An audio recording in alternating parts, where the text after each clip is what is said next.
¿Hacia dónde vamos? El programa donde tomás conciencia sobre el respeto ambiental y la biodiversidad.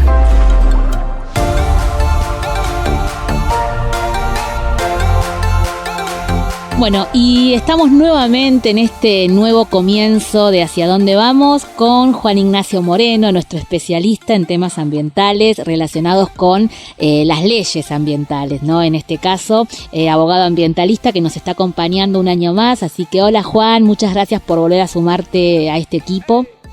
Hola María Marta. Bueno, muy contento por un nuevo año con estas ecoleyes, como le hemos denominado el año pasado. Así que bueno, seguiremos abordando distintas temáticas con este enfoque ambiental, con una perspectiva en derechos humanos, y tenemos bastante por hablar este año. Sí, la verdad que el año pasado terminamos en un mundo diferente, con las cuestiones ambientales en realidad no tan diferentes, algunas se han profundizado más, justamente por todo lo que hemos venido atravesando en estos últimos meses, en el verano más puntualmente, pero bueno, en la cuestión internacional, los temas bélicos, por decirlo de alguna manera, la cuestión que tiene que ver justamente con las relaciones entre los diferentes estados, venía más o menos acomodada el año pasado. Este año nos hemos encontrado con una situación terrible, que es ni más ni menos que la situación de Ucrania y Rusia, ¿no? Esta situación de guerra que están viviendo, y nos quedaba pendiente desde nuestro lugar hablar de este tema, ¿no? Y replantearnos qué pasa con la situación ambiental cuando hay un conflicto bélico. Por eso me parece que vos sos el más indicado para poder charlar de estos temas, y me parece que está buenísimo que los podamos traer justamente al programa con este enfoque ambiental que le solemos dar. Bueno, muchas gracias María Marta.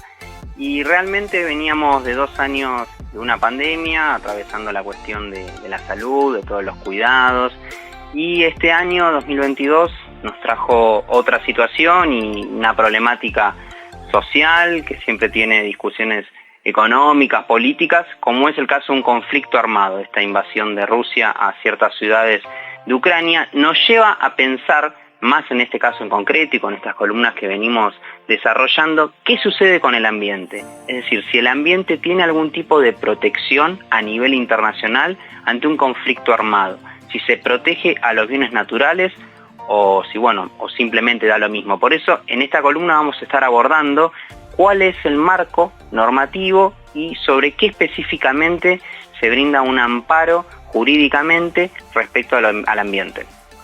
Ahora, conflictos armados, lamentablemente siempre hemos escuchado que existen por ahí en partes más alejadas del planeta, no tan cercanos o tan representativos como este que estamos atravesando ahora entre Ucrania y Rusia.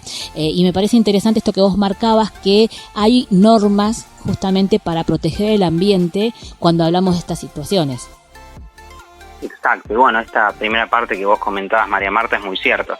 Tenemos conflictos armados en Medio Oriente, otras situaciones, bueno, el caso de Israel-Palestina en la Franja de Gaza, donde se han suscitado distintos conflictos, enfrentamientos armados, ataques, y donde se han dañado, por ejemplo, acuíferos, reservas energéticas, y justamente son daños hacia el ambiente y que repercuten en la población civil.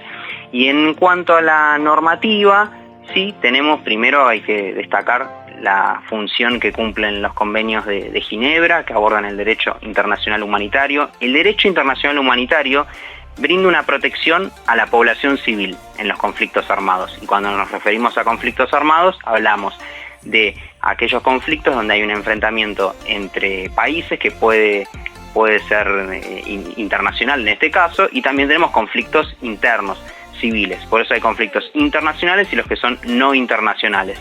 Y en este caso, lo que vamos a estar conversando es la garantía que hay sobre el ambiente. Entender que, además de proteger a la población civil, se tiene que proteger al ambiente natural, que es en el cual se desarrolla la vida humana. Es así como hay ciertas normativas que brindan un amparo. Por ejemplo, tenemos un protocolo de estos convenios de Ginebra que nos habla sobre los tipos de métodos o medios de hacer la guerra, que los mismos no deben causar o prever daños que sean extensos, duraderos, graves. Tengamos en cuenta que la afectación sobre el ambiente a veces la podemos percibir a simple vista y en otras situaciones perdura en el tiempo y también va con esta mirada y este enfoque.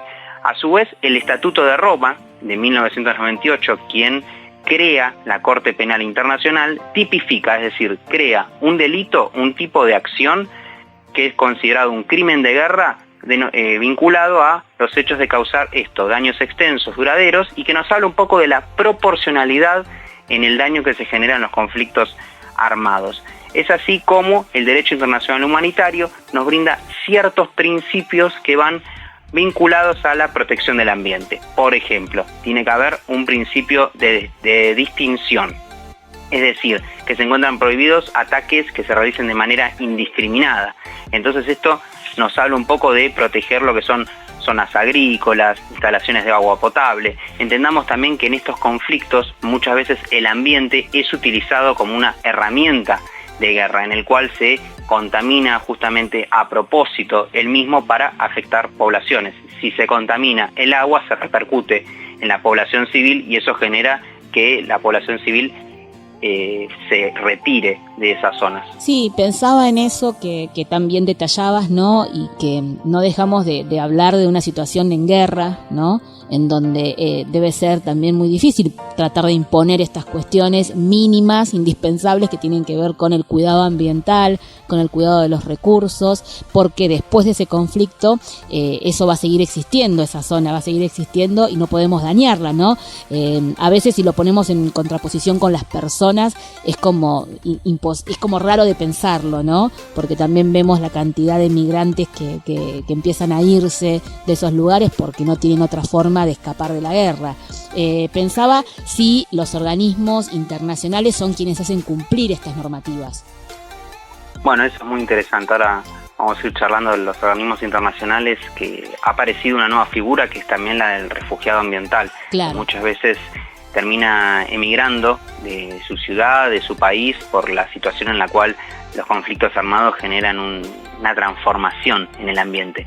Por ejemplo, un caso concreto en lo que es la Franja de Gaza, el Consejo de Seguridad de Naciones Unidas, quien es el encargado de mediar en estos conflictos armados, manifestó que los asentamientos que había dispuesto Israel en la zona de la Franja de Gaza habían modificado demográficamente esa zona, es decir, que generó un cambio en la propia estructura de la tierra. Cambios que a veces pueden resultar irreversibles. Siempre hay que pensar de esta manera, que la afectación del ambiente muchas veces no tiene la posibilidad de poder, ese poder de resiliencia no siempre es posible. Y así sí tenemos el Consejo de Seguridad de Naciones Unidas, la Asamblea General de las Naciones Unidas, que brindan resoluciones, es decir, establecen resoluciones buscando la paz en estos países y mediando entre los estados partes. Pero a su vez cada estado puede hacer sus reclamos ante la Corte Penal Internacional cuando se consideran los crímenes de guerra. De hecho, no hace mucho tiempo se viene mencionando la posibilidad de incorporar como uno de los delitos dentro del derecho penal internacional el ecocidio. Sí, hemos charlado el año pasado, en realidad en algunas columnas lo hemos tocado por arriba a esos temas y creo que que la realidad nos ha superado en este caso, ¿no, Juan? Porque también pensaba toda esta situación de protección del ambiente que debería estar de alguna manera haciéndose cumplir, ¿no? Cumpliéndose o tratando de que se cumpla en una situación de conflicto donde en este caso se ve cada vez más difícil de que llegue a un acuerdo.